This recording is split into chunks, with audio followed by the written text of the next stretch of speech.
এই প্রথমবার আমি শেয়ার করছি মাটন কিমা করার পদ্ধতি।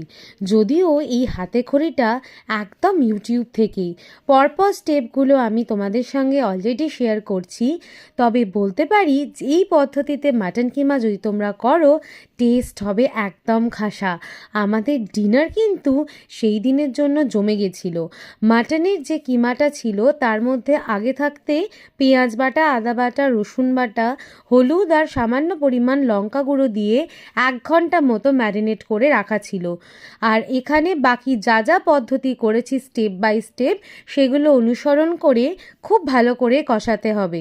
মটন কিমার লাস্টের যে প্রসিডিওরটা হবে, মানে এই যে জলটা আমি দিচ্ছি, এইটা কিন্তু সম্পূর্ণরূপে উষ্ণ গরম জল হতে হবে, তাতে টেস্টটা হবে একদম ইয়াম্মি।